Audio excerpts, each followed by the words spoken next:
Unemployment generate ਹੋਣ ਦਾ ਕੌਣ ਜ਼ਿੰਮੇਵਾਰ ਹੈ ਔਰ ਇਸ ਕੰਪਨੀ ਨੂੰ ਬੈਂਕ ਕਰਪਟ ਕਰਨ ਦਾ ਕੌਣ ਜ਼ਿੰਮੇਵਾਰ ਹੈ। ਰਿਜ਼ਰਵ ਬੈਂਕ ਆਫ ਇੰਡੀਆ ਦੀ ਪਾਲਿਸੀ ਆਈ 6 ਅਪ੍ਰੈਲ 2018 ਨੂੰ। ਇਸ ਪਾਲਿਸੀ ਨੇ ਸਾਡਾ ਬਹੁਤ ਜ਼ਿਆਦਾ ਨੁਕਸਾਨ ਕੀਤਾ। 56 ਗੱਡੀਆਂ ਸਾਡੀਆਂ ਇੱਕ ਕੰਪਨੀ ਤੋਂ ਹੀ ਰਿਟਰੰਚ ਹੋ ਗਈਆਂ।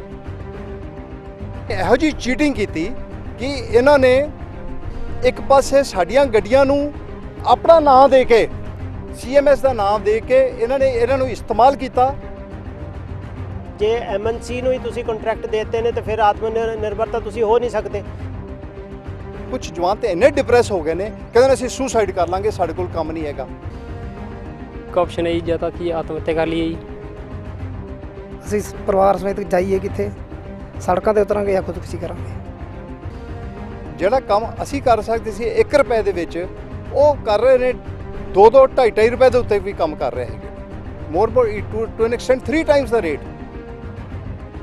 ਲੇਕਿਨ ਇਹਨਾਂ ਕੋਵਿਡ ਦੇ ਵਿੱਚ ਇਹਨਾਂ ਨੇ ਬਹੁਤ ਸਾਡਾ ਸਤਿਆਨਾਸ਼ ਕੀਤਾ, ਸਾਡਾ ਨੁਕਸਾਨ ਕੀਤਾ। ਇੱਥੇ ਉਹਨਾਂ ਨੂੰ ਬਹਾਨਾ ਮਿਲ ਗਿਆ ਜੀ, ਸਿੰਪਲ ਜੀ ਗੱਲ। ਇਹ ਬਹਾਨਾ ਉਹਨਾਂ ਨੂੰ ਮਿਲਿਆ ਹੈਗਾ ਵੇ। ਇਸ ਟਾਈਮ ਜਿੱਥੇ ਵੀ ਮੇਰੇ ਤੋਂ ਪਰਸਨਲੀ ਜੋ ਕੁਝ ਹੋ ਸਕਿਆ ਮੈਂ ਤੇ ਜ਼ਰੂਰ ਕੀਤਾ।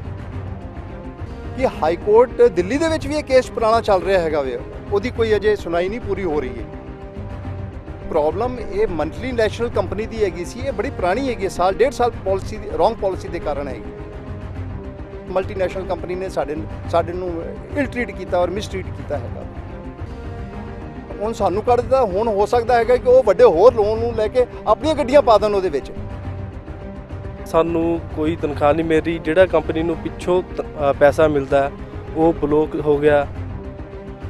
ਹੁਣ ਸਾਡੀ ਅਸਲੀਅਤ ਬਹੁਤ ਮਾੜੀ ਬਣ ਚੁੱਕੀ ਹੈ। ਜਾਂ ਤਾਂ ਹੁਣ ਸਾਡਾ ਪਰਿਵਾਰ ਅਸੀਂ ਜਾ ਕੇ ਆਤਮ ਹੱਤਿਆ ਕਰ ਲਈਏ। ਕਰੋਨਾ ਵਾਇਰਸ ਜਿਸ ਦਿਨ ਦਾ ਆਇਆ ਹੈ ਹਿੰਦੁਸਤਾਨ 'ਚ, ਉਹ ਕਹਿਰ ਬਣ ਕੇ ਟੁੱਟਿਆ ਲੋਕਾਂ ਦੇ ਉੱਪਰ। ਲੇਕਿਨ ਇਸ ਬਿਮਾਰੀ ਕਰਕੇ ਜਿਹੜਾ ਅਨਪਲੈਨਡ ਲੋਕਡਾਊਨ ਸਰਕਾਰ ਨੇ ਕੀਤਾ ਹੈ ਔਰ ਉਹਦਾ ਅਸਰ ਜੋ ਇੰਡਸਟਰੀ ਤੇ ਔਰ ਲੇਬਰ ਦੇ ਉੱਪਰ ਔਰ ਹੋਰ ਕੰਪਨੀਆਂ ਦੇ ਉੱਪਰ ਪਿਆ ਹੈ, ਉਹਨਾਂ 'ਚੋਂ ਇੱਕ ਕੰਪਨੀ ਦੇ ਮਾਲਕ ਸਾਡੇ ਨਾਲ ਨੇ ਜਿਨ੍ਹਾਂ ਦੀ 350 ਤੋਂ ਵੱਧ ਗੱਡੀਆਂ ਨੇ ਔਰ 100 ਦੇ ਆਸ-ਪਾਸ ਗੱਡੀਆਂ ਗਰਾਊਂਡ ਹੋ ਗਈਆਂ ਨੇ। ਔਰ ਇੰਨੇ ਆਸ਼ਚਰਜਨਕ ਉਹਨਾਂ ਨੇ ਖੁਲਾਸੇ ਕਰਨ ਜਾ ਰਹੇ ਨੇ ਉਹ ਸਾਡੇ ਨਾਲ। ਕਰਨਲ ਸਾਹਿਬ, ਤੁਹਾਡੇ ਕੋਲ 350 ਤੋਂ ਉੱਪਰ ਗੱਡੀਆਂ ਨੇ। ਇਸ ਵੇਲੇ ਮੈਂ ਦੇਖ ਰਿਹਾ ਕਿ ਤੁਹਾਡੇ ਕੋਲ ਤਕਰੀਬਨ 100 ਤੋਂ ਉੱਪਰ ਗੱਡੀਆਂ ਇਸ ਵੇਲੇ ਆ ਕੇ ਪਾਰਕ ਹੋ ਗਈਆਂ ਨੇ, ਗਰਾਊਂਡ ਹੋ ਗਈਆਂ ਜਿਹਨੂੰ ਆਪਾਂ ਕਹਿੰਦੇ ਆ। ਤੇ ਇਹਦਾ ਕੀ ਕਾਰਨ ਹੈ?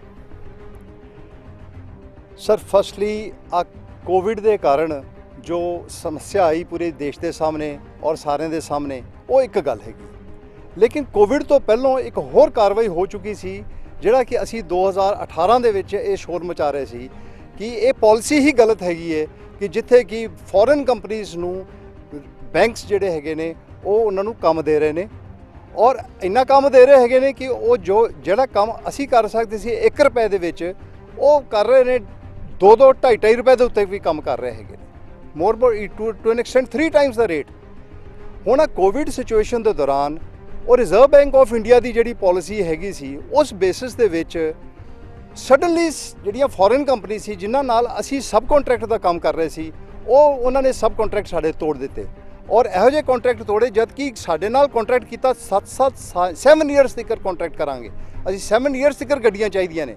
ਲੇਕਿਨ ਜਦੋਂ ਆ ਕੋਵਿਡ ਆਇਆ ਤੇ ਇਹਨਾਂ ਨੇ ਇੱਕ ਫਨੀ ਜਿਹਾ ਇੱਕ ਲੈਟਰ ਬਣਾਇਆ, ਫੋਰਸ ਮੈਜੋਰ। ਫੋਰਸ ਕੀ ਮਤਲਬ? ਇਹੋ ਜਿਹੀ ਫੋਰਸ ਮੈਜੋਰ ਪਾਤਾ ਕਿ ਫੋਰਸ ਮੈਜੋਰ ਦੇ ਕਾਰਨ ਯਾਨੀ ਕਿ ਇੱਕ ਇਹੋ ਜਿਹਾ ਆਪਤਾ ਆ ਗਈ ਹੈ ਕਿ ਕੋਈ ਵੀ ਨਹੀਂ ਕੰਮ ਕਰ ਸਕਦਾ। ਲੇਕਿਨ ਇਹਨਾਂ ਨੇ ਇਹੋ ਜਿਹੀ ਚੀਟਿੰਗ ਕੀਤੀ ਕਿ ਇਹਨਾਂ ਨੇ ਇੱਕ ਪਾਸੇ ਸਾਡੀਆਂ ਗੱਡੀਆਂ ਨੂੰ ਆਪਣਾ ਨਾਮ ਦੇ ਕੇ CMS ਦਾ ਨਾਮ ਦੇ ਕੇ ਇਹਨਾਂ ਨੂੰ ਇਸਤੇਮਾਲ ਕੀਤਾ ਸਟੇਟ ਬੈਂਕ ਆਫ ਇੰਡੀਆ ਦੇ ਨਾਲ। ਦੂਜੇ ਪਾਸੇ ਆ ਫੋਰਸ ਮੈਜੋਰ ਦਾ ਨਾਮ ਲੈ ਕੇ ਸਾਨੂੰ ਇਹਨਾਂ ਨੇ ਡਿਟੈਚ ਕਰ ਦਿੱਤਾ। ਐਜ਼ ਅ ਰਿਜ਼ਲਟ 56 ਗੱਡੀਆਂ ਸਾਡੀਆਂ ਇੱਕ ਕੰਪਨੀ ਤੋਂ ਹੀ ਰਿਟਰੰਚ ਹੋ ਗਈਆਂ। Correction 59 vehicles starting from Srinagar, Rajasthan, Punjab, Haryana, Delhi.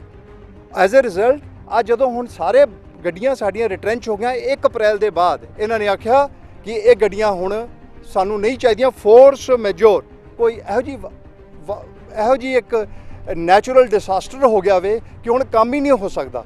ਲੇਕਿਨ ਹੁਣ ਸਾਨੂੰ ਪਤਾ ਲੱਗਿਆ ਵੇ ਉਹੀ ਥਾਂ ਦੇ ਵਿੱਚ ਇਹਨਾਂ ਨੇ ਹੋਰ ਕਿਸੇ ਕੰਪਨੀ ਦੀਆਂ ਜਾਂ ਆਪਣੀ ਕੰਪਨੀਆਂ ਦੀਆਂ ਉਹ ਪੂਰਾ ਉਹ 'ਚ ਗੱਡੀਆਂ ਲਾ ਦਿੱਤੀਆਂ ਨੇ, ਕੰਮ ਚੱਲੀ ਜਾ ਰਿਹਾ ਬੈਂਕਾਂ ਕੋਲ। ਲੇਕਿਨ ਇਹਨਾਂ ਨੇ ਇਸ ਵਿਪਤਾ ਦੇ ਦੌਰਾਨ, ਕੋਵਿਡ ਦੇ ਦੌਰਾਨ ਇਹਨਾਂ ਨੇ ਸਾਡੇ ਨਾਲ ਆਹ ਨੁਕਸਾਨ ਕੀਤਾ ਔਰ ਸਾਡਾ ਬਹੁਤ ਜ਼ਿਆਦਾ ਨੁਕਸਾਨ ਹੋਇਆ। ਔਰ ਹਾਲਾਤ ਇਹ ਹੋ ਗਏ ਨੇ ਕਿ ਮੇਰੇ ਕੋਲ ਇਸ time more than 200 to 250 guards, ਓਬਲਿਕ security staff, ਓਬਲਿਕ drivers, ਇਹ ਹੁਣ ਇਸ ਟਾਈਮ ਵਿਦਆਊਟ ਪੇਮੈਂਟ ਅਜੇ ਤੱਕ ਤਾਂ ਮੈਂ ਉਹਨਾਂ ਨੂੰ ਸਹਿ ਰਿਹਾ ਵਾਂ। ਲੇਕਿਨ ਮੈਨੂੰ ਨਹੀਂ ਲੱਗਦਾ ਹੈਗਾ ਕਿ ਲੌਂਗ ਟਰਮ ਵਿੱਚ ਅਸੀਂ ਇਹਨਾਂ ਨੂੰ ਸਹਿ ਪਾਵਾਂਗੇ। ਹਰ ਗੱਡੀ ਵਿੱਚ 2-2, 3-3, 4-4 ਬੰਦੇ ਲੱਗੇ ਹੋਏ ਨੇ। ਹੁਣ ਗੱਡੀਆਂ ਵੀ ਨਾਲ ਡਿਟੈਚ ਹੋ ਗਈਆਂ ਨੇ। ਉਹਦੇ ਮੁਤਾਬਕ ਇਹਨਾਂ ਦੀ ਅਨਇੰਪਲੋਇਮੈਂਟ ਮੁੰਡਿਆਂ ਦੀ ਹੋ ਗਈ ਹੈ। ਔਰ ਕੁਝ ਜਵਾਨਾਂ ਨੇ sir I am feel sorry to say ਕਿ ਕੁਝ ਜਵਾਨ ਤੇ ਇੰਨੇ ਡਿਪਰੈਸ ਹੋ ਗਏ ਨੇ, ਕਹਿੰਦੇ ਨੇ ਅਸੀਂ ਸੁਸਾਈਡ ਕਰ ਲਾਂਗੇ, ਸਾਡੇ ਕੋਲ ਕੰਮ ਨਹੀਂ ਹੈਗਾ। ਮੈਂ ਕਿਹਾ ਬੱਚੋ ਕੋਈ ਗੱਲ ਨਹੀਂ, ਜਦ ਤੱਕ ਸਾਡੀ ਹਿੰਮਤ ਹੈਗੀ ਹੈ ਅਸੀਂ ਸਵਾਂਗੇ। ਲੇਕਿਨ ਜਦ ਤੱਕ ਹੁਣ ਗਵਰਨਮੈਂਟ ਅਗਰ ਕਿਸੇ ਤਰੀਕੇ ਨਾਲ ਸਾਨੂੰ ਸਪੋਰਟ ਇਸ ਸਿਸਟਮ ਦੇ ਵਿੱਚ ਨਹੀਂ ਕਰੇਗੀ ਤੇ ਆਈ ਹੈਵ ਮਾਈ ਡਾਊਟਸ ਕਿ ਅਸੀਂ ਇਸ ਕੰਪਨੀ ਨੂੰ, ਇਸ ਜਵਾਨਾਂ ਨੂੰ, ਇਹ ਲੋਕਾਂ ਨੂੰ, ਇਹ ਗੱਡੀਆਂ ਨੂੰ ਅਸੀਂ ਠੀਕ ਰਾਹ ਪਾ ਸਕਨੇ ਹੈਗੇ ਹਾਂ।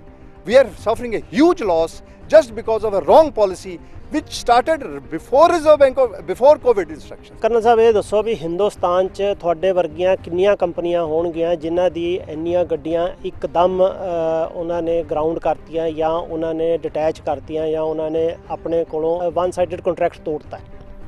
ਹੋ ਸਕਦਾ ਹੈਗਾ ਕਿ ਮੇਰੇ ਵਰਗੇ ਹੋਰ ਵੀ ਇਹੋ ਜਿਹੇ ਕੰਟਰੈਕਟਰਸ ਹੋਣਗੇ ਜਿਨ੍ਹਾਂ ਕੋਲ ਸਾਡੀ ਵਰਗੀਆਂ ਕੰਪਨੀਆਂ ਜਿਹੜੀਆਂ ਇਹਨਾਂ ਨੂੰ ਸਪੋਰਟ ਕਰ ਰਹੀਆਂ ਹੈਗੀਆਂ ਸੀ ਬੈਂਕ ਨੂੰ ਥਰੂ ਦਿਸ ਫੋਰਨ ਕੰਪਨੀਜ਼। ਹੋ ਸਕਦਾ ਹੈਗਾ ਕਿ ਉਹਨਾਂ 'ਚ ਵੀ ਹੋਏਗਾ ਤਾਂ ਹੋ ਸਕਦਾ ਕਿ ਹਜ਼ਾਰ, 2000, 3000 ਤੋਂ ਵੀ ਜ਼ਿਆਦਾ ਗੱਡੀਆਂ ਹੋ ਸਕਦੀਆਂ ਨੇ ਜਿਹੜੀ ਇਸ ਟਾਈਮ ਰਿਟਰਨ 'ਚ ਪਈਆਂ ਹੋਣਗੀਆਂ। I have a feeling there's a huge loss to those people also. ਜਿਵੇਂ ਬਾਰ-ਬਾਰ ਪ੍ਰਧਾਨ ਮੰਤਰੀ ਜੀ ਹੁਣ ਅਚਾਨਕ ਇਹ ਗੱਲ ਕਹਿਣ ਲੱਗ ਗਏ ਨੇ ਕਿ ਆਤਮ ਨਿਰਭਰ ਹੋਣਾ ਚਾਹੀਦਾ, ਪਰ ਤੁਹਾਡੀ ਸਾਰੀ ਗੱਲਬਾਤ ਤੋਂ ਨਹੀਂ ਲੱਗ ਰਿਹਾ ਕਿ ਦੇਸ਼ ਕੋਈ ਆਤਮ ਨਿਰਭਰਤਾ ਵੱਲ ਵੱਧ ਰਿਹਾ। ਕਿਉਂਕਿ ਜੇ MNC ਨੂੰ ਹੀ ਤੁਸੀਂ ਕੰਟਰੈਕਟ ਦੇਤੇ ਨੇ ਤਾਂ ਫਿਰ ਆਤਮ ਨਿਰਭਰਤਾ ਤੁਸੀਂ ਹੋ ਨਹੀਂ ਸਕਦੇ। ਕਿਆ ਤੁਸੀਂ ਐਸੀ ਕਿਸੇ 'ਚ ਸੋਚ ਚੱਲ ਰਹੀ ਹੈ ਵੀ ਸਾਰੇ ਜਣੇ ਇਕੱਠੇ ਹੋ ਕੇ ਐਜੀਟੇਟ ਕਰਨ ਔਰ ਸਰਕਾਰ ਨੂੰ ਆਪਣਾ ਗੱਲ ਪਹੁੰਚਾਉਣ ਵੀ ਸਾਨੂੰ ਬਚਾਓ?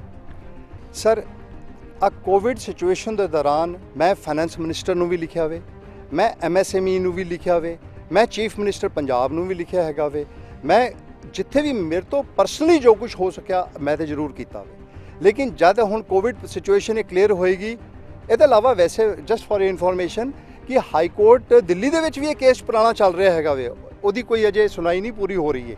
ਔਰ ਹਾਈ ਕੋਰਟ ਹੁਣ ਬੰਦ ਹੋ ਗਏ ਨੇ ਤੇ ਉਹਦੇ ਕਾਰਨ ਬਿਲਕੁਲ ਹੀ ਸੁਣਾਈ ਨਹੀਂ ਹੋ ਰਹੀ। ਸੋ ਇਹ ਸਿਚੁਏਸ਼ਨ ਜਿਹੜੀ ਪ੍ਰੋਬਲਮ ਇਹ ਮੰਥਲੀ ਨੈਸ਼ਨਲ ਕੰਪਨੀ ਦੀ ਹੈਗੀ ਸੀ, ਇਹ ਬੜੀ ਪੁਰਾਣੀ ਹੈਗੀ ਹੈ, ਸਾਲ 1.5 ਸਾਲ ਪਾਲਿਸੀ ਦੀ ਰੋਂਗ ਪਾਲਿਸੀ ਦੇ ਕਾਰਨ ਹੈਗੀ ਹੈ। ਔਰ ਹੁਣ ਜਿਹੜਾ ਇਹ ਫਰਕ ਪਾ ਰਿਹਾ ਹੈਗਾ, ਹੁਣ ਤੇ ਬਿਲਕੁਲ ਹੀ ਸਾਹਮਣੇ ਨਜ਼ਰ ਆ ਗਿਆ ਕਿ ਕਿਸ ਤਰੀਕੇ ਨਾਲ ਮਲਟੀਨੈਸ਼ਨਲ ਕੰਪਨੀ ਨੇ ਸਾਡੇ ਨੂੰ ਇਲ ਟ੍ਰੀਟ ਕੀਤਾ ਔਰ ਮਿਸਟ੍ਰੀਟ ਕੀਤਾ ਹੈਗਾ।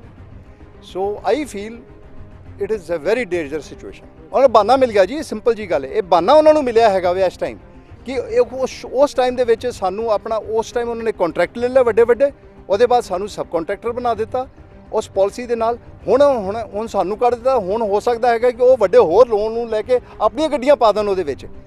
ਸੀ ਦੈਟ ਪਾਰਟਿਕੂਲਰ ਟਾਈਮ ਪਾਲਿਸੀ ਦਾ ਐਡਵਾਂਟੇਜ ਲੈ ਕੇ ਪਾਲਿਸੀ ਗਲਤ ਬਣਵਾ ਕੇ ਸਬ ਕੰਟਰੈਕਟ ਯੂਜ਼ ਕਰਕੇ ਸਾਨੂੰ ਸਬ ਕੰਟਰੈਕਟਰ ਯੂਜ਼ ਕਰਕੇ ਆਪਣਾ ਕੰਮ ਕਰ ਲਿਆ ਔਰ ਹੁਣ ਇਹਨਾਂ ਨੇ ਸਾਨੂੰ ਕਢਾ ਦਿੱਤਾ। ਕਰਨਲ ਸਾਹਿਬ ਇਹ ਦੱਸੋ ਵੀ ਇਸ ਕੰਪਨੀਆਂ ਦੇ ਆਉਣ ਤੋਂ ਪਹਿਲਾਂ ਵੀ ਇਹ ਸਾਰਾ ਟਰਾਂਸਪੋਰਟੇਸ਼ਨ ਦਾ ਕੰਮ ਚੱਲ ਰਿਹਾ ਸੀ ਔਰ ਕਈ ਸਾਲਾਂ ਤੋਂ ਚੱਲ ਰਿਹਾ। ਕਿਆ ਕੋਈ ਇਹਨਾਂ ਨੂੰ ਦਿੱਕਤ ਆ ਰਹੀ ਸੀ ਜਾਂ ਇਹਨਾਂ ਨੇ ਸਿਰਫ ਕੁਝ ਬੰਦਿਆਂ ਨੂੰ ਫਾਇਦਾ ਪਹੁੰਚਾਉਣ ਲਈ ਇਹੋ ਜਿਹੀ ਪਾਲਿਸੀ ਬਣਾਈ ਹੈ? ਸਰ ਮੈਂ ਤਕਰੀਬਨ 2009 ਤੋਂ ਇਹ ਕੈਸ਼ ਟਰਾਂਸਪੋਰਟੇਸ਼ਨ ਦਾ ਕੰਮ ਕਰ ਰਿਹਾ ਹੈਗਾ ਵਾਂ। ਸਾਨੂੰ ਕੋਈ ਪ੍ਰੋਬਲਮ ਨਹੀਂ ਸੀ। ਡਾਇਰੈਕਟ ਬੈਂਕ ਨਾਲ ਕੰਟਰੈਕਟ ਹੁੰਦੇ ਸੀ, ਟੈਂਡਰਸ ਹੁੰਦੇ ਸੀ, ਅਸੀਂ ਕੰਪੀਟ ਕਰੀਦਾ ਹੁੰਦਾ ਸੀ। Depending upon that we are working pan India, there was no problem.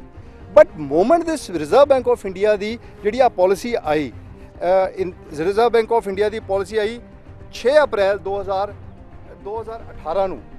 ਇਸ ਪਾਲਿਸੀ ਨੇ ਸਾਡਾ ਬਹੁਤ ਜ਼ਿਆਦਾ ਨੁਕਸਾਨ ਕੀਤਾ ਔਰ ਉਸ ਟਾਈਮ ਚਲੋ ਅਸੀਂ ਸੋਚਿਆ ਕਿ ਹੁਣ ਅਗਰ ਕੰਮ ਕਰਨਾ ਹੀ ਹੈ, ਗੱਡੀਆਂ ਸਾਡੇ ਕੋਲ ਹੈਗੀਆਂ ਨੇ, ਅਸੀਂ ਵੱਡੀ ਕੰਪਨੀਆਂ ਦੇ ਨਾਲ ਲਾ ਕੇ ਸਬ ਕੰਟਰੈਕਟ ਦਾ ਵੀ ਕੰਮ ਕਰ ਲਿਆ। ਉਹਨਾਂ ਨੇ ਸਾਡੇ ਨਾਲ 7 ਇਅਰਸ ਦੀ ਗਾਰੰਟੀ ਦਿੱਤੀ ਕਿ 7 ਸਾਲ ਤੱਕ ਤੁਹਾਡੇ ਕੋਲ ਰੱਖਾਂਗੇ। ਲੇਕਿਨ ਇਹਨਾਂ ਨੇ ਕੋਵਿਡ ਦੇ ਵਿੱਚ ਇਹਨਾਂ ਨੇ ਬਹੁਤ ਸਾਡਾ ਸਤਿਆਨਾਸ਼ ਕੀਤਾ, ਸਾਡਾ ਨੁਕਸਾਨ ਕੀਤਾ ਇੱਥੇ ਔਰ ਇੰਨੀ ਅਨਇੰਪਲੋਇਮੈਂਟ ਜਨਰੇਟ ਕਰਤੀ ਹੈ। It's very difficult for us to really help out ourselves. Colonel ਸਾਹਿਬ ਤੁਸੀਂ ਇਹ ਦੱਸੋ ਮੈਨੂੰ ਕਿ ਜਿਵੇਂ ਹੁਣ ਬਾਹਰ ਦੀਆਂ ਕੰਪਨੀਆਂ ਨੇ, ਇੱਕ ਚਾਈਨਾ ਦੇ ਖਿਲਾਫ ਮੂਵਮੈਂਟ ਚੱਲ ਪਈ ਹੈ, ਕਿਆ ਇਹ ਵੀ ਡਰ ਹੈ ਵੀ ਕੋਈ ਸਿਕਿਉਰਿਟੀ ਬ੍ਰੀਚ ਹੋ ਸਕਦਾ ਹੈ ਜਾਂ ਸਾਰੀ ਸਾਡੀ ਇਨਫੋਰਮੇਸ਼ਨ ਬਾਹਰ ਜਾ ਸਕਦੀ ਹੈ ਇਹਨਾਂ ਕੰਪਨੀਆਂ through? Sir it's quite possible because ਇਹ ਹੁਣ this is a little technical subject, ਕਿਉਂਕਿ ਉਹਨਾਂ ਦੀ ਚਾਈਨਾ ਦੀ ਟੈਕਨੋਲੋਜੀ ਇੰਡੀਆ ਦੇ ਵਿੱਚ ਇਸ ਤਰੀਕੇ ਨਾਲ ਐਂਟਰ ਕੀਤੀ ਹੋਈ ਹੈ ਕਿ ਤੁਸੀਂ ਲੇਟਲੀ ਦੇਖੋ ਕਿ ਕਿੰਨਿਆਂ ਕੋਲ ਤੇ ਸਾਡੇ ਉਹਨਾਂ ਦੇ ਸੌਫਟਵੇਅਰ ਸਿਸਟਮਸ ਚੱਲ ਰਹੇ ਹੈਗੇ ਨੇ। ਇਹਦਾ ਮਤਲਬ ਜੋ ਕੁਝ ਅਸੀਂ ਇੱਥੇ ਕਰ ਰਹੇ ਹੈਗੇ ਆ, it is technically impossible that those people do not know what activity is taking place. ਇਹਦਾ ਮਤਲਬ ਦੇयर इज़ नो डाउट ਕਿ ਚਾਈਨੀਜ਼ ਦਾ ਜਿਹੜਾ ਵੀ ਇੱਥੇ ਸਮਾਨ, ਚਾਈਨੀਜ਼ ਦਾ ਕੋਈ ਸਿਸਟਮ, ਚਾਈਨੀਜ਼ ਦੀ ਟੈਲੀਕਮਿਊਨੀਕੇਸ਼ਨਸ ਜਾਂ ਉਹਨਾਂ ਦੇ ਕੋਈ ਟੈਕਨੋਲੋਜੀ ਜਾਂ ਉਹਨਾਂ ਦੇ ਪ੍ਰੋਡਕਟਸ, ਉਹ ਸਾਡੇ ਸਿਸਟਮ ਦੇ ਵਿੱਚ ਡੈਫੀਨਿਟਲੀ ਇਫੈਕਟ ਪਾ ਰਹੇ ਹੋਣਗੇ। ਔਰ this is going to be a very security risk and you never know. I have no knowledge ਕਿ ਕਿੱਥੇ ਗਵਰਨਮੈਂਟ ਨੇ ਚਾਈਨਾ ਦੀ ਟੈਕਨੋਲੋਜੀ ਨੂੰ ਯੂਜ਼ ਕਰਕੇ ਆਪਣੇ ਸਿਸਟਮਸ ਚਲਾਏ ਹੋਏ ਨੇ।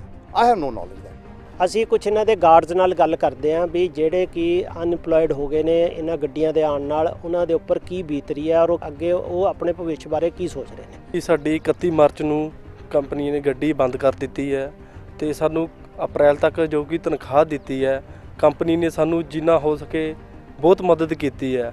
ਤਾਂ ਹੁਣ ਸਾਨੂੰ 2 ਮਹੀਨੇ ਹੋ ਗਏ ਤਾਂ ਸਾਨੂੰ ਕੋਈ ਤਨਖਾਹ ਨਹੀਂ ਮਿਲ ਰਹੀ। ਜਿਹੜਾ ਕੰਪਨੀ ਨੂੰ ਪਿੱਛੋਂ ਪੈਸਾ ਮਿਲਦਾ ਉਹ ਬਲੋਕ ਹੋ ਗਿਆ। ਹੁਣ ਸਾਡੀ ਅਸਲੀਅਤ ਬਹੁਤ ਮਾੜੀ ਬਣ ਚੁੱਕੀ ਹੈ। ਹੁਣ ਨਾ ਤਾਂ ਅਸੀਂ ਗੁਰਦੁਆਰੇ ਜਾ ਕੇ ਕੁਝ ਖਾ ਸਕਦੇ ਹਾਂ, ਨਾ ਅਸੀਂ ਭੀਖ ਮੰਗ ਸਕਦੇ ਹਾਂ ਸੜਕਾਂ 'ਤੇ। ਜਾਂ ਤਾਂ ਹੁਣ ਸਾਡੇ ਕੋਲ ਤਾਂ ਬਸ ਇੱਕ ਹੀ ਆਪਸ਼ਨ ਹੈ, ਜਾਂ ਤਾਂ ਹੁਣ ਅਸੀਂ ਸਾਡਾ ਪਰਿਵਾਰ ਅਸੀਂ ਜਾ ਕੇ ਆਤਮ ਹੱਤਿਆ ਕਰ ਲਈਏ ਤੇ ਜਾਂ ਸੁਸਾਈਡ ਕਰ ਲਈਏ। ਸਾਡੇ ਕੋਲ ਹੋਰ ਚਾਰਾ ਨਹੀਂ ਹੈਗਾ। ਸਾਡੀ 31 ਮਾਰਚ ਤੱਕ ਗੱਡੀਆਂ ਜਦੋਂ ਬੈਂਕ ਵਿੱਚ ਚੱਲੀਆਂ ਤੇ ਸਾਨੂੰ ਅਪ੍ਰੈਲ ਮਹੀਨੇ ਤੱਕ ਦੀ ਤਨਖਾਹ ਕੰਪਨੀ ਨੇ ਦਿੱਤੀ ਤੇ ਸਰ ਹੁਣ ਸਾਡੀ 100 ਤੋਂ ਜ਼ਿਆਦਾ ਗੱਡੀਆਂ ਬੈਂਕਾਂ ਨੇ ਹਟਾ ਦਿੱਤੀਆਂ ਜੀ। ਤੇ ਜੀ ਸਰ ਅਸੀਂ ਦਫ਼ਤਰ ਵਿਹਲੇ ਬੈਠੇ ਨੇ ਜੀ ਤੇ ਕੰਪਨੀ ਸਾਨੂੰ ਕਿੱਥੋਂ ਤਨਖਾਹ ਦੇਵੇ ਜੀ। ਤੇ ਸਰ ਬਾਕੀ ਹੁਣ ਸਾਡੇ ਕੋਲ ਇੱਕ ਆਪਸ਼ਨ ਹੈ ਜੀ, ਜਾਂ ਤਾਂ ਅਸੀਂ ਆਤਮ ਹੱਤਿਆ ਕਰ ਲਈਏ ਜੀ, ਤੇ ਜਾਂ ਸਰ ਨਾ ਤਾਂ ਭੀਖ ਮੰਗ ਸਕਦੇ ਆ ਜੀ, ਤੇ ਨਾ ਸਰ ਇਹ ਗੁਰਦੁਆਰਾ ਸਾਹਿਬ ਜਾ ਕੇ ਲੰਗਰ 'ਚ ਲਾਈਨਾਂ 'ਚ ਖੜ੍ਹ ਸਕਦੇ ਆ ਜੀ। ਮੈਂ 3 ਸਾਲ ਤੋਂ ਨਾਈਟ ਸੋਟਾ ਦੀ ਗੱਡੀ ਚਲਾ ਰਿਹਾ। CMS 'ਚ ਗੱਡੀਆਂ ਲੱਗੀਆਂ ਹੋਈਆਂ ਸੀ। 4 ਅਪ੍ਰੈਲ ਉਹਨਾਂ ਨੇ ਗੱਡੀਆਂ ਹਟਾਤੀਆਂ। ਅਪ੍ਰੈਲ ਤੱਕ ਸਾਨੂੰ ਤਨਖਾਹ ਦਿੱਤੀ ਕੰਪਨੀ ਨੇ, ਸਾਡਾ ਸਾਥ ਦਿੱਤਾ। ਉਸ ਤੋਂ ਬਾਅਦ ਕੰਪਨੀ ਨੂੰ ਪਿੱਛੋਂ ਪੈਸਾ ਆ ਨਹੀਂ ਰਿਹਾ, 100 ਦੇ ਕਰੀਬ ਗੱਡੀਆਂ ਹਟ ਗਈਆਂ।